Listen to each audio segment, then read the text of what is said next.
हाय देखी जा रहल बनी हम खेत में बकरी देखी जा। बकरी हमरे चाचा के बकरी है। एकर नाम है बकरिया के मोती। ला मोती ला। मोतिया 1 किलो दूध देले। आ बकरी न लकड़ी चबा के देखा तनी 1 किलो दूध देते। आ बकरी के दूध बहुत काम आवेला।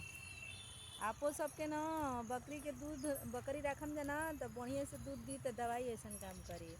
ऐसे हमनी के जानवर के भी ना बच्चा आ चाहे इंसान के बच्चा दोनों के बहुत हम प्रेम करेनी और बकरी से भी प्रेम करेनी।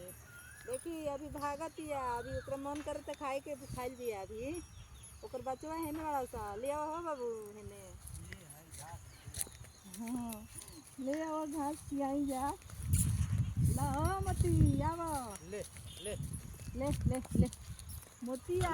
खियावा हाँ ये चाचा हमन बकरिया रखले बनन। ला ला ले ला देखी जा कितना प्यार करे से हमरा से बकरी। हेलो हेलो बकरी ला देखी जा आई बकरी की कमाल। कितना प्यारा प्यारा बच्चा बड़े सा। ये देखिए हम बहुत प्यार करते हैं जानवरों से।